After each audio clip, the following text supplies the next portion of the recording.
Hello guys, most welcome. हम कर रहे हैं business organisation and management for B Com BBA students. Last lecture के अंदर हमने चैप्टर स्टार्ट किया था डायरेक्शन। उसमें हमने डायरेक्टिंग को समझा, उसके कैरेक्टरिस्टिक्स, उसकी इंपॉर्टेंस वगैरह हमने समझी थी और हमने स्टार्ट कर दिया था एलिमेंट्स ऑफ डायरेक्शन। जो डायरेक्शन है उसके एलिमेंट्स क्या होते हैं ये हमने प्रीवियस लेक्चर के अंदर टॉपिक स्टार्ट किया था। सो एलिमेंट्स ऑफ डायरेक्शन, ये डायरेक्शन है, थोड़ा स्पेलिंग मिस्टेक है, टाइपिंग में हो गया होगा। सो डायरेक्शन का जो एलिमेंट्स है वो टोटल 4 एलिमेंट्स है। सबसे फर्स्ट आता है इसके अंदर सुपरविजन। ये हमने कर लिया था लास्ट लेक्चर में ना, जब चैप्टर स्टार्ट कराया था साथ में मैंने सुपरविजन करवा दिया था। आज हम मोटिवेशन करेंगे और फिर हम लीडरशिप और कम्युनिकेशन करेंगे। तो ये 4 एलिमेंट्स हैं डायरेक्टिंग के, जो डायरेक्टिंग को कंप्लीट करने में काफ़ी हेल्प करते हैं। उसके एक तरीके से तत्व हैं ना, इनसे ही मिलकर के डायरेक्टिंग बना हुआ है। ओके, सो मोटिवेशन स्टार्ट करते हैं। और अगर आज पूरा लेक्चर आप देख लेते हैं मोटिवेशन का, तो इसमें आप फिर मोटिवेशन के अगर ऊपर क्वेश्चन आता है तो उसका आंसर बहुत अच्छे से दे पाएंगे। चलिए, सो सुपरविजन तो हमने कर लिया, इसकी इंपॉर्टेंस भी कर ली थी। यहां से स्टार्ट होता है मोटिवेशन। मोटिवेशन वर्ड आप इससे भली भांति परिचित होंगे, क्योंकि आपने देखा होगा बहुत सारे यूट्यूबर्स हैं जो लोगों को मोटिवेट करने का काम करते हैं। बहुत सारे टीचर्स भी मिल जाएंगे, है ना। बहुत सारे ऐसे लोग हैं, इन्फ्लुएंसर हैं, जो मोटिवेट भी करते हैं। और मोटिवेशनल से रिलेटेड आप कंटेंट यूट्यूब पे, गूगल पे बहुत सारा आपको मिलता होगा। तो कहीं ना कहीं आपको इतना तो पता ही होता है कि मोटिवेशन क्या होता है ना। आइए आज हम बिजनेस ऑर्गेनाइजेशन में पढ़ते हैं कि मोटिवेशन क्या होता है। It mean the process of making subordinate to act in desire manner to achieve certain organization goal. बहुत ही स्वीट डेफिनेशन दी है, छोटी सी डेफिनेशन लेकिन बहुत काम की डेफिनेशन है। देखो क्या बोला, इट मीन, मोटिवेशन का मीन क्या है? एक प्रोसेस है। इस प्रोसेस में क्या होता है? मेकिंग सबऑर्डिनेट्स मतलब आपके जो नीचे काम करने वाले लोग हैं। जैसे अगर आप मैनेजर है तो आपके नीचे काम करने वाले एम्प्लॉइज। ओके, तो ये मोटिवेशन ऐसी एक प्रोसेस है जिसमें जो सबऑर्डिनेट्स होते हैं उनको तैयार किया जाता है किसी एक्ट या किसी काम को करने के लिए एक डिजायर्ड मैनर। डिजायर्ड मतलब पहले से जो तरीका है उस तरीके के अंतर्गत, है ना। एक तरीका है भाई, ये काम ऐसे होगा, तो उस काम करने का जो तरीका है उस तरीके से ही एम्प्लॉइज काम करे, ऐसे उन एम्प्लॉइज को इन्फ्लुएंस करना, उनको तैयार करना, ये मोटिवेशन के अंदर आता है। ठीक है, टू अचीव सर्टेन ऑर्गेनाइजेशन गोल, ताकि ऑर्गेनाइजेशन के जो गोल है वो क्या हो सके, अचीव हो सके। ये है मोटिवेशन। सो मोटिवेशन का मतलब इतना ही है, कुछ काम आपको कराना है और कैसे कराना है वो तरीका पता है आपको। बस अब आपको क्या करना है, जो पीपल्स है, जो लोग हैं, जो एम्प्लॉइज है, जो सबऑर्डिनेट्स हैं, उनको उसी तरीके से, जो काम करने का तरीका है उसी तरीके से काम को करने के लिए तैयार करना, ताकि जो गोल्स हैं वो क्या हो जाए, आपके अचीव हो जाए, आपके उद्देश्य, आपके ऑब्जेक्टिव, आपके लक्ष्य को आप प्राप्त कर लें। ये है मोटिवेशन। फॉर एग्जाम्पल के लिए अगर एक क्लास है और उसके अंदर 10-20 स्टूडेंट बैठे हैं और अब आपको उनको तैयार करना है, एक तरीका है कि भैया ऐसे स्टडी करनी है, इस तरीके से आप करोगे तो आपके मार्क्स बहुत अच्छे आएंगे। अब इसके लिए उन स्टूडेंट्स को तैयार करना है, तो किस तरीके से आप उनको प्रभावित करते हैं, इन्फ्लुएंस करते हैं कि वो पढ़ने के लिए तैयार हो जाए और अच्छे मार्क्स लेके आए। मोटिवेशन। ओके, अब यहां पर while discussing about motivation we need to understand 3 related terms of motivation and motivator। देखो, मोटिवेशन को समझने से पहले उससे रिलेटेड 3 चीजें हैं जिनको आपको अच्छे से समझना पड़ेगा। सो सबसे फर्स्ट है मोटिव, है ना। क्या मोटिव है आपका, क्या मोटिव है आपके सबऑर्डिनेट्स का, ताकि आप उनको मोटिवेट कर सके। ठीक है, a motive is a inner state. Motive जो है वो एक इनर स्टेट है ना, दैट एनर्जीज एक्टिवेट्स और moves arise out of the needs of individual.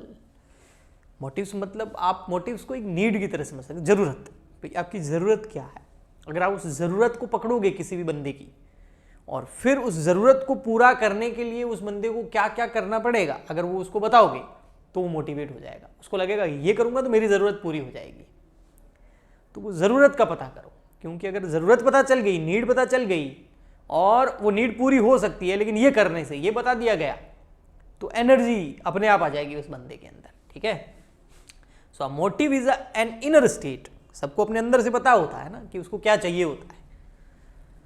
that energies activates or move arise out of the needs of individual. For example, the need for food causes hunger, an account of which a man searches of food. Some such motivates are hunger, thirst, security, affiliation, need for comfort, recognition. अब ये तो कुछ example दिए हुए, हर बंदे की अपनी अपनी एक नीड होती है ना। अगर आप उस नीड को पकड़ लोगे, उसकी ज़रूरत को आपने अगर पकड़ लिया और फिर उसको बताया कि ये करने से आपकी ज़रूरत पूरी हो जाएगी, तो वो मोटिवेट हो जाएगा। तो वो ज़रूरत मतलब उसका मोटिव पकड़ो। जापान के अंदर जो टेक्नोलॉजी है और उनकी जो मैन्युफैक्चरिंग है वो दुनिया में अव्वल नंबर पे आती है, मतलब बहुत ज़्यादा अच्छी होती है क्वालिटी उसकी। तो उसका एक रीज़न है, जापान के अंदर जितनी भी कंपनीज़ है, जैपनीज़ कंपनीज़ जो होती हैं, वे अपने एम्प्लॉयज़ का पूरा ख्याल रखती है।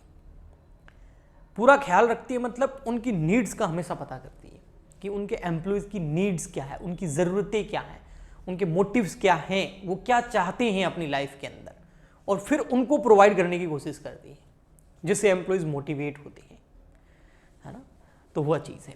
तो ये तो हो गया मोटिव। सेकंड नंबर आता है motivation. Motivation is the process. पहले पढ़ा मोटिवेशन का डेफिनेशन। मोटिवेशन तो एक प्रोसेस है जिससे आपके सबऑर्डिनेट्स जैसा आप चाहते हैं वैसा काम आपको करके देंगे, ठीक है। तो motivation is the process of simulating peoples to action and accomplish desired goal. Motivation depend upon satisfying needs of people.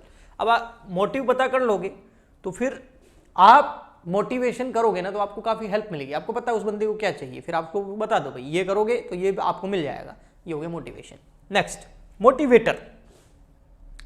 अब मोटिवेटर का मतलब ये नहीं है कि जो बंदा मोटिवेट कर रहा है वो मोटिवेटर हो गया, नहीं। मोटिवेटर एक टेक्निक्स है। मोटिवेटर्स क्या है? टेक्निक्स है मोटिवेट करने की। अब टेक्निक दो तरह की होती है, फाइनेंशियल टेक्निक भी होती है, नॉन फाइनेंशियल मोटिवेशन की टेक्निक भी होती है। फाइनेंशियल टेक्निक मतलब उसकी सैलरी बढ़ा दो, उसको पैसे दे दो, उसको बोनस दे दो, उसको कमीशन दे दो, उसको कुछ अलाउंसेस दे दो। और नॉन मोटिवेशन टेक्निक में मतलब कुछ उसको बड़ा सा सपना दिखा दो, ठीक है, दोनों चीज़ें। तो motivator is the technique use to motivate people in a organisation. तो ये टेक्निक है, ओके। आगे हम पढ़ेंगे, दो तीन तरह की टेक्निक्स आती है। नेक्स्ट आता है फीचर्स ऑफ मोटिवेशन। जो मोटिवेशन है उसके फीचर्स क्या क्या है? तो सबसे फर्स्ट फीचर है motivation is an internal feeling. बिल्कुल, कोई बंदा मोटिवेट कब होगा? जब उसको अंदर से फील होगा, तब वो मोटिवेट होगा। So motivation is an internal feeling the arouse drives desire aspirations striving और नीड्स ऑफ ह्यूमन बीइंग। ये सब इंटरनल होता है ना, इंटरनल फीलिंग होती है ना। वो हमेशा कुछ उसको चाहिए होता है, और अगर जो उसको चाहिए उसको आप टच करोगे तो उसको अच्छा फील होगा, फिर वो खोज में निकलेगा, है ना, वो सर्च अभियान करेगा, फिर उस नीड्स को पूरा करने की वो कोशिश करेगा, ठीक है। और जब तक पूरा नहीं होगा तब टेंस रहेगा तब तक। Which are internal influence human behaviour. और अगर आपने किसी की वो नीड पकड़ ली तो वो मोटिवेट हो जाएगा, ठीक है। आपने बता दिया भाई ऐसे पूरा हो सकता है, तो ये एक फीचर है मोटिवेशन का। आप भी अगर किसी को मोटिवेट करना चाहते हो, है ना, और उसे कुछ काम निकलवाना है तो उसकी नीड पकड़ लो, उसकी ज़रूरत क्या है, उसको बोलोगे ये काम करेगा तेरी ये ज़रूरत पूरी हो जाएगी, वो अपने आप मोटिवेट हो जाएगा। वो फिर उसको बातें ज़्यादा बताने की ज़रूरत नहीं है, वो दबा के काम करेगा, ओके। जैसे आप लोगों को अभी बता दिया जाए, अगर इंडिया के अंदर ऐसी स्कीम आ जाए कि भैया बीकॉम करोगे, बीकॉम कंप्लीट होते ही जो है आपकी इतनी जो है पैकेज लगेगा, सब पढ़ेंगे, मन लगा के पढ़ेंगे, क्योंकि मोटिव मिल गया, मोटिवेशन हो गया अंदर से। पर ऐसा होता नहीं। जो हमारे एग्ज़ाम्स होते हैं, क्वालिफाइंग एग्ज़ाम्स, है ना, जैसे IIT हो गया, JEE हो गया, या फिर CA हो गया, उसके अंदर कितने स्टूडेंट मोटिवेट होके पढ़ते हैं? क्यों? उनको पता है अगर ये क्लियर कर लिया तो फिर ये एक पद मिलेगा या ये एक प्रमोशन मिलेगा। तो वो दिखाने के दांत होते हैं, खाने के दांत कुछ और होते हैं, बोलते हैं ना, हाथी के दांत दिखाने के कुछ और खाने के कुछ और। तो ये मोटिवेशन का एक तरीका है। तो कोई बोले सर बीकॉम करके तो फिर हम क्या टाइम पास कर रहे हैं? नहीं बेटा, बीकॉम में जो नॉलेज है ना वो आपको और कहीं नहीं मिलेगा, क्योंकि बिजनेस का नॉलेज है।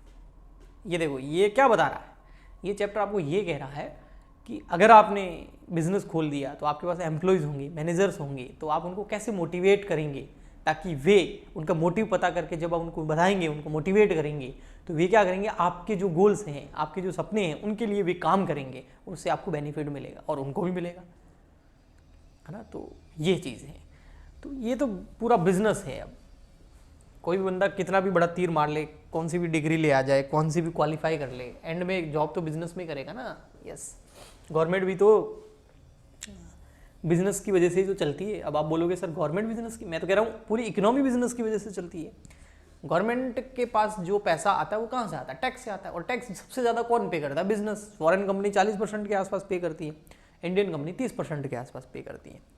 मैं मतलब कुछ एग्जैक्ट नहीं बता रहा हूँ, इतना बता रहा हूँ। जैसे किसी फॉरेन कंपनी ने 1000 करोड़ का अगर उसका प्रॉफिट हुआ तो उसमें से 40% अब देख लो आप गवर्नमेंट को जाएगा। ऐसे कैसे इंडियन कंपनीज भी है, जीएसटी हो गया।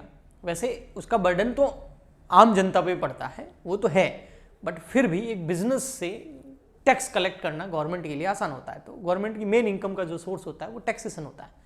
तो चाहे वो डायरेक्ट टैक्स हो, चाहे वो इनडायरेक्ट टैक्स हो, है ना। बीकॉम फाइनल ईयर के अंदर या सेकेंड ईयर के अंदर आपके ये सब्जेक्ट्स होते हैं, तो वहाँ से आप अच्छे से पढ़ते हैं। तो गवर्नमेंट भी कहीं ना कहीं, पूरी इकोनॉमी भी कहीं है। मैं आपको एग्जांपल दूं, चाइना इतना सुपर पावर कैसे बन गया? क्यों? वहाँ पर बहुत बड़ा एक बिजनेस का कल्चर चल गया। जैसे हमारे यहाँ पर गवर्नमेंट जॉब का कल्चर है ना, तो हम नीचे दसते जाएंगे। जिस दिन यहाँ पर बिजनेस कल्चर हो गया इंडिया के अंदर, बहुत ज़्यादा हो गया, तो फिर कंट्री बहुत बहुत ऊपर जाएगी, जैसे चाइना की तरह। ओके, नेक्स्ट सेकेंड फीचर है मोटिवेशन प्रोड्यूस गोल डायरेक्टेड बिहेवियर। गोल डायरेक्टेड बिहेवियर, बिल्कुल देखो, ऑर्गेनाइजेशन के अंदर जितने भी सबऑर्डिनेट्स, मैनेजर, एम्प्लॉइज, वर्कर्स जो काम करते हैं ना, उनके सबके अपने अपने इंडिविजुअल गोल होते हैं। और इसके अलावा एक ऑर्गेनाइजेशन गोल भी होता है ना। ऑर्गेनाइजेशन मतलब जैसे कोई कंपनी, कोई बिजनेस, तो उसका भी कुछ गोल होगा। और इसके अलावा जितने भी लोग काम करते हैं उनके खुद के इंडिविजुअली कोई गोल होते हैं। किसी एम्प्लॉय को हो सकता है अपनी सैलरी बढ़ानी है, पैसा कमाना है। किसी एम्प्लॉय का उद्देश्य कुछ प्रोडक्ट या किसी सर्विस या किसी एक टैलेंट या स्किल के अंदर एक्सपर्टीज हासिल करना हो सकता है। किसी का प्रमोशन करना हो सकता है कि प्रमोट हो जाऊं मैं। किसी का एक्सपीरियंस लेना हो सकता है, किसी का सीखना हो सकता है। तो हर किसी के अपने अपने कुछ गोल होते हैं, हर इंडिविजुअल के। अब मोटिवेशन में क्या होता है, उन इंडिविजुअल के गोल पता करो और उनको बोलो कि आपके भी गोल अचीव हो जाएंगे। लेकिन कब? जब ऑर्गेनाइजेशन के ये गोल अचीव होंगे, तब आपके भी गोल ऑटोमेटिकली जो है अचीव हो जाएंगे। तो जो उनका फोकस है वो ऑर्गेनाइजेशनल गोल पर चला जाएगा, जो बिजनेस कंपनी के गोल है उस पर चला जाएगा, तो वो और अच्छे से काम करेंगे। तो ऐसे मोटिवेशन टेक्निक काम करती है। और मोटिवेशन जो है वो गोल डायरेक्टेड बिहेवियर होता है। फॉर एग्जाम्पल के लिए, the promotion in the job may be given to employ with the objective of improving his performance. Okay, कि एम्प्लॉयज की परफॉर्मेंस बढ़ानी है, तो उसका जो इंसेंटिव है उसको वो दे दीजिए, उसका प्रमोशन कर दीजिए। Okay, next, motivation can be positive और नेगेटिव। देखो, नेक्स्ट फीचर है, मोटिवेशन जो है वो पॉजिटिव भी हो सकता है और नेगेटिव भी हो सकता है। पॉजिटिव और negative. Positive motivation provides positive rewards like increase in the pay, promotion, recognisation etcetera. Positive motivation का मतलब ये है कि आपकी सैलरी बढ़ जाएगी, आपका प्रमोशन हो जाएगा, आपको बोनस मिल जाएगा, आपको कमीशन मिल जाएगा, आपको एक अवार्ड मिलेगा, है ना, या आप हमारे बेस्ट परफॉर्मर हो ऐसा अवार्ड मिल जाएगा। तो वो अलग अलग तरीके हो गए। इसके अलावा नेगेटिव, उससे वो अच्छा पॉजिटिव होगा। नेगेटिव मोटिवेशन भी होता है। Yes, negative motivation use negative mean like punishment, stopping increments, threatening etcetera, है ना, कि अगर आप काम नहीं करोगे जॉब से निकाल दिया जाएगा, अगर आप काम नहीं करोगे तो आपको प्रमोशन नहीं मिलेगा, है ना, कुछ पेनल्टीज लगा दी। तो इस तरीके से तो दोनों तरह का मोटिवेशन होता है। ओके, नेक्स्ट जो हमारा फीचर है वो है motivation is a complex process. Motivation एक complex process as the individual and are heterogeneous in the expectation, perception and reaction. Any type of motivation may not have uniform effect on the all the members. देखो, हर आदमी जो होता है ना, हम जो heterogeneous होते हैं, हर इंसान हेट्रोजेनियस, अलग अलग होते हैं। हम अलग अलग बैकग्राउंड से, अलग अलग कल्चर से, अलग अलग जगह से होते हैं। जैसे हमारा इंडिया तो आपको पता है बहुत ज़्यादा वेराइटीज़ हैं यहाँ पर इंसानों की, और हर किसी की नीड भी अलग होती है। किसी का पैसा होता है, किसी का प्रमोशन होता है, किसी को इज्जत चाहिए होती है, किसी को रिकॉग्नाइजेशन चाहिए होता है ना, किसी का एस्टीम, ईगो, हर किसी का अपना एक बैकग्राउंड होता है ना। तो हम सब हेट्रोजेनियस है, तो सब पर ही एक ही तरीके की मोटिवेटर टेक्निक्स काम नहीं करेगी। हर किसी को अलग अलग टेक्निक से मोटिवेट करना पड़ेगा और उसके लिए वो क्या चाहते हैं वो पता करना पड़ेगा, उनकी नीड्स को पता करना पड़ेगा। तो मोटिवेशन जो है एक कॉम्प्लेक्स है, इतना भी आसान नहीं है कि आपकी एक ही टेक्निक से सब मोटिवेट हो जाएंगे, ऐसा नहीं है। अब आता है नेक्स्ट मोटिवेशन प्रोसेस। ये जो मोटिवेशन है ये कैसे काम करता है, ठीक है।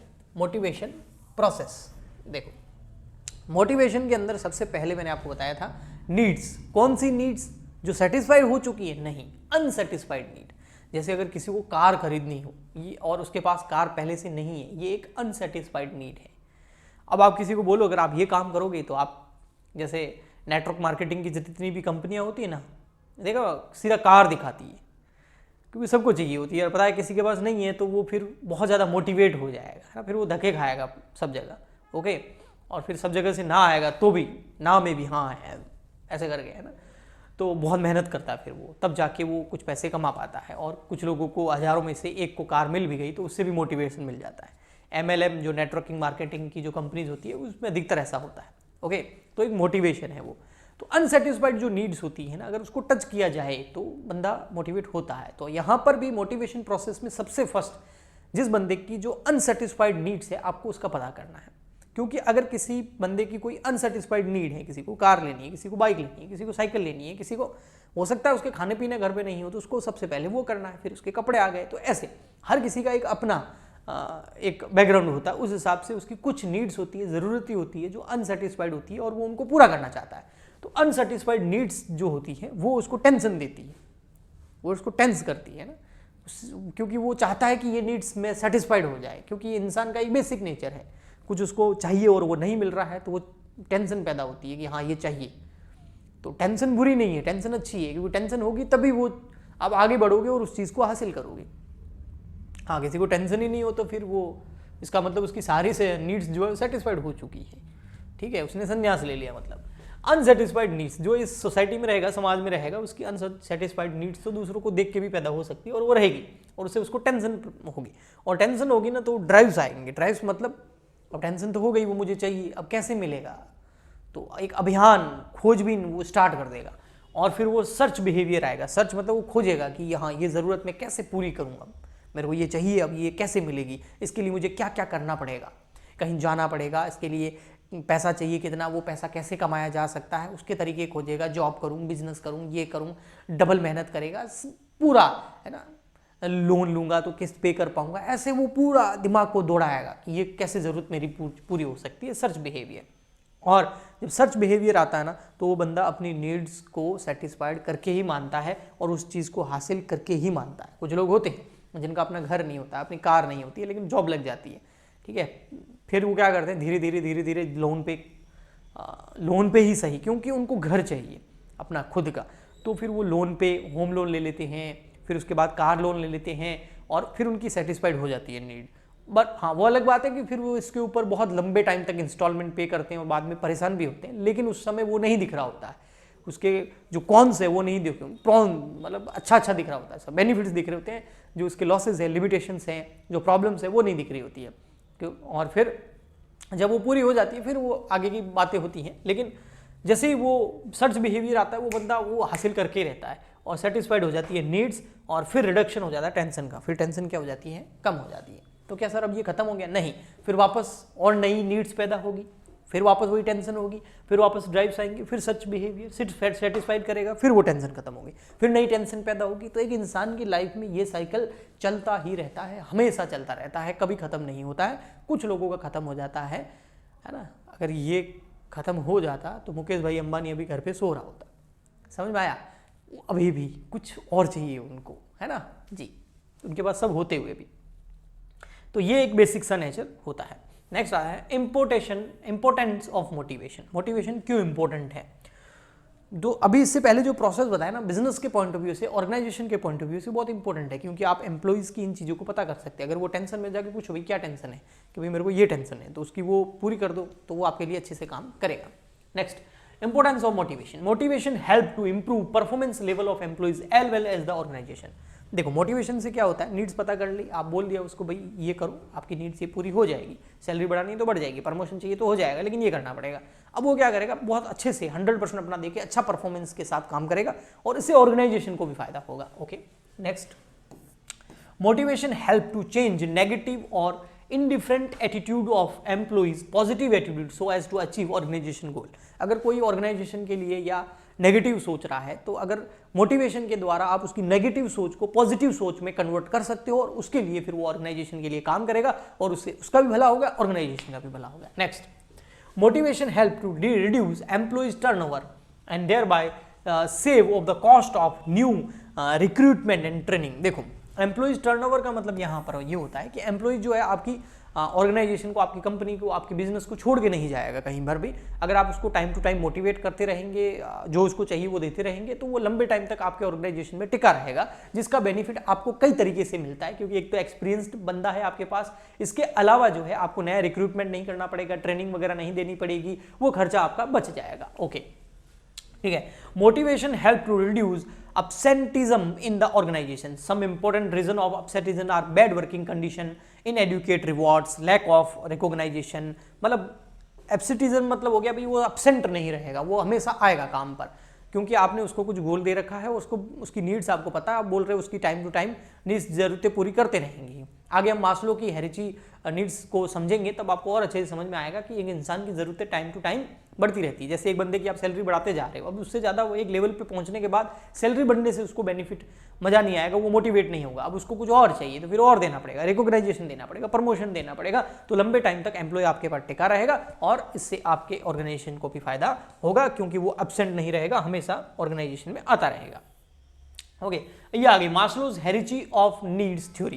ये मास्लो की मोटिवेशन की एक टेक्निक है, जिसमें मास्लो ने बोला है एक इंसान, चाहे वो किसी ऑर्गेनाइजेशन में काम करता हो, कहीं भी काम करता हो, एक इंसान की कुछ 5 नीड्स होती हैं और आप उनको पूरा करते जाइए तो वो एक हेरिची जो है वो बन जाएगी। जैसे ना, हेरिची का मतलब हो गया जैसे आपके दादा, फिर आपके पापा, फिर आप, फिर आपका बेटा, ऐसे है ना, तो हेरिची। या फिर ऑर्गेनाइजेशन के अंदर टॉप लेवल के मैनेजमेंट, मिडिल लेवल के मैनेजमेंट, लोअर लेवल के मैनेजमेंट, सुपरवाइजर, फिर एम्प्लॉइज, तो ये हेरिची होगी। ऐसे के ऐसे जो मोटिवेशन है उसकी भी एक हेरिची है, उसकी जो नीड्स होती है किसी भी इंसान की, उसकी भी एक हेरिची होती है ना, एक क्रम होता है। तो वो क्रम कैसा है वो हमें अब्राहम एच मास्लो ने बताया था, और अब्राहम एच मास्लो की ये जो हेरिची ऑफ नीड्स थ्योरी है ये एग्जाम में कई बार पूछी जाती है। मास्लो के हिसाब से employees can be motivate if their unsatisfied needs are identified and these needs are satisfied by the organisation. वो मैं इतनी देर से जो बता रहा हूँ वो मास्लो साहब भी बोल रहे हैं कि एम्प्लॉइज की अनसेटिस्फाइड नीड का पता करो, उसको सेटिस्फाइड करो, वो मोटिवेट होता रहेगा। According to Maslow every individual has hierarchy of 5 needs which are as follows. 5 needs होती हैं जो समय समय पे आपको पूरी करनी पड़ती हैं। अब ये 5 नीड्स क्या है उसको भी हम समझेंगे, लेकिन 5 नीड्स में देखना, फर्स्ट नीड पूरी हो जाएगी, उसके बाद में अगर आप बार बार उसको पूरा करोगे तो वो मोटिवेट नहीं होगा, फिर आपको सेकंड वाली नीड पूरी करनी पड़ेगी। सेकंड वाली नीड एक बार पूरी हो गई, फिर आप उसको कितना भी सेकंड वाली नीड जरूरत को पूरा कर लो, वो मोटिवेट नहीं होगा, फिर आपको थर्ड नीड, फिर फोर्थ, फिर फिफ्थ तक तो बहुत कम लोग पहुंच पाते हैं। आइए हम पढ़ते हैं ऐसी कौन सी नीड्स हैं। इसमें सबसे फर्स्ट आता है साइकोलॉजिकल नीड्स। साइकोलॉजिकल नीड्स का मतलब हो गया एक इंसान की साइकोलॉजिकल नीड्स होती है, बेसिक नीड्स होती है, प्राइमरी नीड्स होती है, primary needs of human being, है ना। साइकोलॉजिकल नीड्स जो होती है वो कौन सी होती है, प्राइमरी नीड्स होती है। प्राइमरी मतलब सबसे बेसिक नीड्स, है ना। These needs are most important, और ये सबसे इंपॉर्टेंट नीड है क्योंकि इंसान को ये तो चाहिए ही चाहिए। इसमें है effective and powerful which are satisfied by individual in any condition, और ये जो बहुत पावरफुल बेसिक होती है लेकिन बहुत पावरफुल होती है। जैसे आपको भूख लग रही है ना, खाना नहीं है तो आपको खाना चाहिए ही चाहिए, ये बेसिक नीड है, इंसान की ज़रूरत है, इसके बिना इंसान जीवित नहीं रह सकता, और ये बहुत पावरफुल होती है। Okay, powerful which are satisfied by individual in any condition, और हर कंडीशन में इंसान इसको पूरा करना चाहता है। जिसमें इसमें क्या क्या गया, फूड खाना पीना, क्लोथ कपड़े आ गए, सेटलर आ गया, लव आ गया, फ्रेश एयर आ गई, एंड सनलाइट आ गई। When these needs are satisfied they no more motivate the individuals. एक बार आपने ये जो साइकोलॉजिकल नीड्स हैं, जो बेसिक नीड्स हैं, ये अगर आपने पूरी कर ली, जो कि बहुत पावरफुल आती है किसी भी एम्प्लॉय की, तो फिर उससे वो वापस वो बार बार देने से मोटिवेट नहीं होगा। जैसे किसी घर में खाने पीने के लाले पड़ते हैं, अब अगर कहीं बंदा जॉब पे लग गया और उससे वो अच्छा खासा पैसा आने लग गया, वो अपने फूड को, कपड़ों को, एक अच्छा सा घर किराए पे ले लिया या खुद का ले लिया, EMI चुका रहा है, तो अब वो सेटिस्फाइड हो गया, है ना। तो ये चीज़ें जो होती है ना, फ्रेश एयर, सनलाइट्स वगैरह, ये सब उसको मिल गई, तो एक बार इनसे सेटिस्फाइड हो गया। अब बार बार आप कितना ही करो वो वापस सेटिस्फाइड नहीं होगा। ओके, ठीक है। सो ये चीज़ है, जैसे एक बंदे ने मोटरसाइकिल ले ली, एक बाइक ले ली अच्छी खासी, अब उसको भले 10 दे दो, उससे कोई फर्क नहीं पड़ेगा, उससे फर्क मतलब उसके पास 10 है लेकिन उससे वो मोटिवेट नहीं होगा। आपके पास भी जब फर्स्ट साइकिल आई थी, या आपके पास आपने जब फर्स्ट बाइक चलाई थी, या आपके पास घर में जब फर्स्ट कार आई थी, मैं फर्स्ट की बात कर रहा हूँ, आपके फर्स्ट पहला घर जब बना था, है ना, आपके पास फर्स्ट कोई भी प्रोडक्ट आपके घर पे आया हो, तो उससे कितना आप मोटिवेट हुए होंगे, कितना खुश हुए होंगे, उतना वही चीज़ रिपीट होने पे नहीं होता। ये बेसिक सा नेचर है। तो यहाँ पर भी यही कहा जा रहा है कि साइकोलॉजिकल नीड एक बार पूरी हो गई तो फिर बार बार पूरा करने से भी बंदा मोटिवेट नहीं होगा, ठीक है, ओके माना जाएगा उसको। नेक्स्ट आता है सेफ्टी नीड। जब आदमी को सब कुछ मिल जाता है, उसको जो खाना पीना मिल जाता है, कपड़े मिल जाते हैं, घर मिल जाता है, ठीक है, उसकी शादी वादी हो गई है, बच्चे हो गए, मतलब प्यार भी मिल गया है उसको, और ये सब सेटिस्फाइड हो गया है, तो उसके बाद नेक्स्ट आता है फिर सेफ्टी। जब तक फर्स्ट नीड साइकोलॉजिकल नीड पूरी नहीं होती, सेफ्टी नीड्स को किसी की नहीं पड़ी। जिसके खाने पीने के लाले पड़े, घर है नहीं, काहे की सेफ्टी, उसको कोई सेफ्टी, मरने का उसको डर नहीं रहता है। लेकिन एक बार जब ये सब नीड्स पूरी हो गई, जो साइकोलॉजिकल नीड्स होती हैं, अब उसको एक और नीड्स चाहिए, एक और जरूरत पैदा होती है, उसकी होती है सेफ्टी नीड। अब वो अपने आप को सेफ रखना चाहता है, अपनी फैमिली को सेफ रखना चाहता है, अब वो सेफ्टी पे ज्यादा ध्यान देगा। ओके, ठीक है, इसके लिए इंश्योरेंस वगैरह करवाएगा।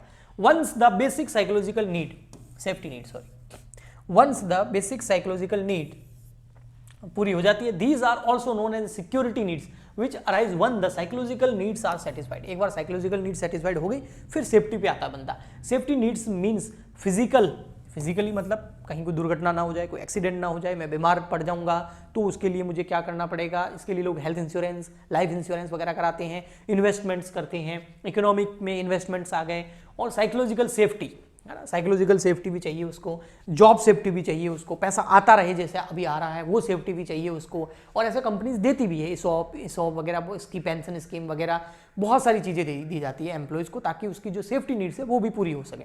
Okay, physical safety means arising one self from accident, disease and other unforeseen situation. आप सेफ्टी से समझ गए ना, बंदा सेफ रहना चाहता है क्योंकि उसके पास खाने पीने की, घर की कोई कमी नहीं है, सब कुछ बढ़िया चल रहा है, फैमिली कंप्लीट है, सब बढ़िया है, बस अब उसको सेफ्टी चाहिए कि कोई दुर्घटना ना हो जाए, ना घर पे, ना मेरे साथ, ना फाइनेंशियली, ना कोई भी फिजिकली। ओके, तो उसकी नीड्स चाहिए उसके, इसके लिए वो अच्छे अच्छे प्लान्स वगैरह ले सकता है, इंश्योरेंस वगैरह करवा सकता है। नेक्स्ट आता है सोशल नीड्स। जब सेफ्टी नीड भी पूरी हो जाती है, भैया उसने इंश्योरेंस वगैरह भी करा दिया, साइकोलॉजिकल नीड पूरी हो गई, सब खाना पीना, घर मकान वगैरह, गाड़ियाँ वाड़ियाँ सब मिल गई, और सेफ्टी नीड भी पूरी हो गई, उसने इंश्योरेंस वगैरह कर रखा है, सब health insurance, life insurance, schemes, investments सब कुछ हो रखा है, जॉब सिक्योरिटी वगैरह सब कर रखा है उसने। अब नेक्स्ट आता है उसको सोशल नीड। और ज़्यादा भैया समाज में नाम वाम हो मेरा, मैं जाऊँ तो लोग मेरी रेस्पेक्ट करें, मुझे आदर दें, वो दोस्ती वगैरह, जान पहचान, ये बढ़ाना चाहता है। Once the basic psychological and security needs are satisfied, people seeks relationship from which their need for love and belonging can be satisfied. अब वो प्यार ढूंढता है। लव मतलब प्यार, मतलब हर बार फैमिली प्यार नहीं, समाज से भी प्यार, यानी कि समाज में लोग उसकी रेस्पेक्ट करें, लोग उससे मिलना चाहें, लोग उससे दोस्ती करना चाहें, लोग उसके साथ बैठना चाहें, लोग उसके साथ उठना चाहें, ये समझ गया? Okay, which their need for love belonging can be satisfied. He seek love, affection, belongingness, care, friendship from the others and society. दूसरों से प्यार, दूसरों से फ्रेंडशिप, दूसरों से रिलेशनशिप, ये चाहता है। These needs are most through pleasing and fulfilling relationship with others. Pleasing and fulfilling relationship would imply acceptance of individual by others. If social needs are not satisfied then the individual turn out to religious and non corporative. अगर social needs पूरी नहीं होना, non corporative हो जाता है, फिर वो मतलब समाज से धीरे धीरे दूर होना स्टार्ट हो जाता है, और अंदर ही अंदर फिर उसको बहुत बुरा फील स्टार्ट हो जाता है। इसलिए सोशल नीड्स पे भी जरूरी है। अब आप बोलोगे किसी एम्प्लॉयज़ की सोशल नीड्स या एम्प्लॉय की बात नहीं चल रही है, सबकी बात चल रही है। फिर भी बता दूं, अगर एम्प्लॉयज़ को भी इन्फ्लुएंस करना है और उसकी साइकोलॉजिकल नीड्स पूरी हो चुकी है, सेफ्टी नीड्स पूरी हो चुकी है, आपको पता है कि हमारे यहाँ पर ये बंदे काम करते हैं, इनकी ये दोनों नीड पूरी हो चुकी है, अब उनको कितना भी आप सेफ्टी दे दो, अब वो मोटिवेट नहीं होंगे, तो अब आपको उसको ये वाली नीड देनी है, सोशल नीड। इसमें आप क्या कर सकते हो, एम्प्लॉयज़ में जितने भी वर्कर काम करते हैं, है ना, उनकी मीटिंग्स में उसको सम्मानित करो, उसको रिकॉग्नाइजेशन दो, उसको अवार्ड दो, उसको लोग जानेंगे, पहचानेंगे, उनको मिलाओ, उन लोगों से, अच्छे अच्छे लोगों से मिलाओ, मीटिंग्स करवाओ, तो वो उसकी साइकोलॉजिकल सोशल नीड्स जो है वो क्या होगी, पूरी होती जाएगी। ओके,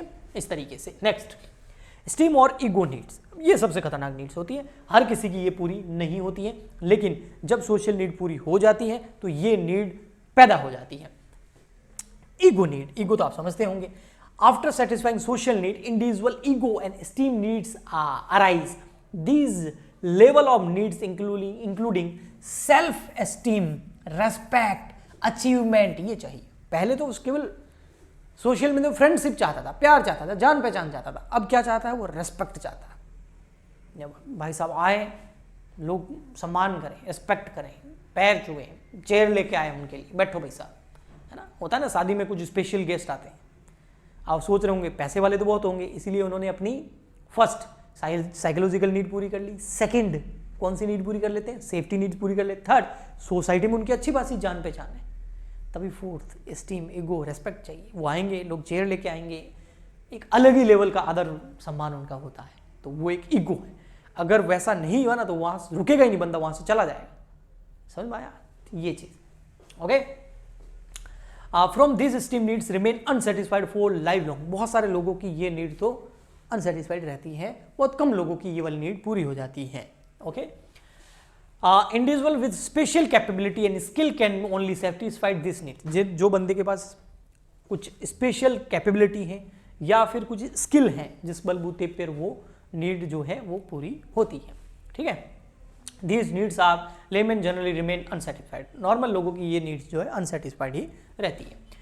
और जिसकी ये नीड, बहुत कम चांसेस है कि ये नीड पूरी होती है, मतलब चांसेस मतलब हर किसी की नहीं होती है, जिसके लिए स्पेशल कैपेबिलिटी हो, स्किल हो, उसकी होती है। उसके बाद एक और नीड, लास्ट नीड पैदा हो जाती है जिसको सेल्फ एक्चुअलाइजेशन नीड बोला जाता है, और ये भी बहुत कम लोगों की पूरी होती है। जो psychological need, safety need, social need और एस्टीम या ईगो नीड को पूरी कर लेता है, उनकी जिसकी हो जाती है, उसकी सेल्फ एक्चुअलाइजेशन नीड पैदा होती है। मतलब अब वो जो है वो करना चाहता है। जैसे कोई था बचपन से उसको सिंगर बनने का सपना था, पूरी लाइफ उसने बिजनेस में गुजार दिया, किसी और जॉब में गुजार दिया, एक अलग ही जीवन जी लिया। अब वो बस पूरा अपना जो टाइम है बचा हुआ वो सिंगिंग में देना चाहता है। कोई जो टाइम है अपना वो पेंटिंग में देना चाहता है, कोई जो टाइम है अपना वो एक एक्टिंग में देना चाहता है, कोई जो टाइम, मैं कुछ एग्जांपल देता हूँ, हर किसी का एक अलग ही तरीका होता है। अब वो बस वो चाहता है और वो उसके लिए खोज पे निकल जाता है, और इसमें भी कुछ लोगों की वो नीड पूरी हो जाती है, कुछ की नहीं भी होती है। Self actualisation need, this level of need pertain to what personal full potential is and realising the potential. मतलब इंसान के पास क्या पोटेंशियल है और वो उस पोटेंशियल को यूज करके कुछ चाहता है, उसको सेल्फ एक्चुअलाइजेशन नीड बोलते हैं। What a man can be he must be, वो क्या है और क्या होना चाहता है, is the basic of the perceived need for the self actualization. As an individual grows, psychological opportunity keep cropping up to continue growing. For example, musician want to proficient, musician जो है वो proficient होना चाहता है in the art of music, and artists want to gain proficiency in the certain work of art, and similarly poet want to be an expert in the art of writing poems. ठीक है, तो कोई poet जो है, कवि जो है वो कविताओं में परफेक्ट होना चाहता है। ये देखो, ये हैरिची है इसकी। सबसे पहले साइकोलॉजिकल नीड होती है, फिर सेफ्टी नीड होती है, इनको बेसिक नीड बोला जा सकता है, फिर बिलोंगिंगनेस एंड लव नीड्स होती हैं, और फिर एस्टीम नीड्स होती हैं। ठीक है, और फिर आता है आपका सेल्फ एक्चुअलाइजेशन नीड, और ये मोटिवेशन को बढ़ाने के तरीके हैं। ओके, फिर आती है financial and non financial incentive. देखो, ये तो ठीक है, हमने एक बेसिक नेचर समझा है इंसान का। अब हम आते हैं कि किसी भी ऑर्गेनाइजेशन के अंदर जो टेक्निक्स हैं मोटिवेट करने की, वो कौन कौन सी हैं। तो इसमें एक आती है फाइनेंशियल टेक्निक, एक आती है नॉन फाइनेंशियल टेक्निक।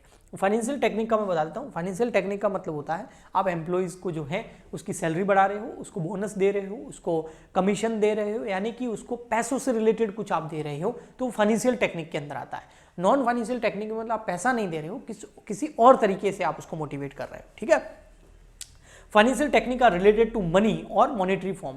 मोटिवेशन मैंने बता दिया, जैसे हाई सैलरी कर लो, सैलरी में इंक्रीमेंट कर दो, बोनस दे दो, प्रॉफिट में हिस्सा दे दो, पेंशन दे दो, ग्रेच्युटी दे दो, इंश्योरेंस करवा दो, एम्प्लॉय स्टॉक ऑप्शन प्लान ले लो, और all techniques of financial motivation. Non financial techniques के अंदर आता है जैसे स्टेटस एंड जॉब सिक्योरिटी। सबसे पहले तो गारंटी दे दो, भाई साहब हम आपको नहीं निकालने वाले हैं, ऐसा एग्रीमेंट कर दो, ये जॉब सिक्योरिटी हो गई। और स्टेटस यानी कि उसको एक स्टेटस दे दो, एक लेवल दे दो, ताकि उसको अच्छा फील हो। नेक्स्ट आता है, इससे भी वो मोटिवेट हो जाएगा। नेक्स्ट आता है प्राइज एंड ऑनर। ऑनर दो, उसको अवॉइड दो, है ना, उसको सबके सामने सम्मानित करो, उसकी तारीफ करो। नेक्स्ट आता है पार्टिसिपेशन इन मैनेजमेंट, उसको मैनेजमेंट में एम्प्लॉई है लेकिन उसको मैनेजमेंट की जब मीटिंग हो तब उसमें या तो शामिल कर लो या उसको बुलाओ और उसकी बातें सुनो तो भी मोटिवेट होगा। Next, effective leadership and supervision. अगर जो लीडर है वो इफेक्टिव है, सुपरविजन अच्छा करता है, लोगों की प्रॉब्लम्स को दूर करता है, उनको अच्छे से गाइड करता है, मेलजोल अच्छा बनाता है, प्रेम संबंध या रिलेशनशिप अच्छी करता है, तो भी यहाँ पर वो बंदा मोटिवेट हो जाता है। डेलीगेशन ऑफ अथॉरिटी, उसको पावर दे दो। पहले बार उसके पास कम पावर थी, अब उसको पावर दे दो, यानी कि उसके नीचे भी कुछ एम्प्लॉइज काम करने लग जाए, उसका कहना मानने लग जाए, तो अथॉरिटी का डेलीगेशन दे दो तो भी वो मोटिवेट हो जाएगा। Job expansion and alteration. Job expansion का मतलब होता है अब उसकी जॉब जो है उसको अपर लेवल पे ले जाओ, उसका एक्सपांड कर दो जॉब को। और अल्ट्रेशन का मतलब होता है अगर वो किसी बोरिंग काम करते करते एक ही डिपार्टमेंट के अंदर बोर हो गया तो उसको किसी दूसरे डिपार्टमेंट के अंदर ट्रांसफर करो, दूसरे विभाग में उसको हस्तांतरित कर दो। ग्रुप डिस्कशन, जब भी कोई मीटिंग करो, ग्रुप डिस्कशन हो तो उस बंदे को बुलाओ जिसको आप मोटिवेट करना चाहते हैं। अपॉर्चुनिटी फॉर डेवलपमेंट, उसको ट्रेनिंग के लिए जो नई नई स्किल्स है उसके लिए अगर कुछ सीखना चाहता हो तो उसको डेवलपमेंट का, पढ़ने का, लिखने का, ट्रेनिंग करने का, आगे बढ़ने का मौका दो। नेक्स्ट आता है कंपटीशन एंड चैलेंजेस। कोई भी कंपटीशन या चैलेंज दो उसको, है ना, कि आप अगर ये कर लोगे तो आपको ये मिलेगा, ऐसा कुछ आप करो तो उससे भी वो बंदा मोटिवेट होगा। तो ये था आपका मोटिवेशन पूरा, उसकी टेक्निक्स। नेक्स्ट है हमारा लीडरशिप, ये करेंगे हम नेक्स्ट लेक्चर में। आई होप आपको अच्छे से समझ में आया होगा। प्लीज़ आप लोगों का मुझे सपोर्ट चाहिए ताकि मैं आपके लिए और बहुत सारे लेक्चर्स इस चैनल पे लेके आता रहूँ और हमारी फैमिली बड़ी होती रहे। तो इसके लिए आपको ज़्यादा से ज़्यादा इन वीडियो को शेयर करना पड़ेगा, चैनल को सब्सक्राइब करना पड़ेगा, लाइक करना पड़ेगा, कमेंट करके भी बताना पड़ेगा। मिलते हैं नेक्स्ट लेक्चर में, आज के लिए इतना ही, तब तक के लिए goodbye and thank you.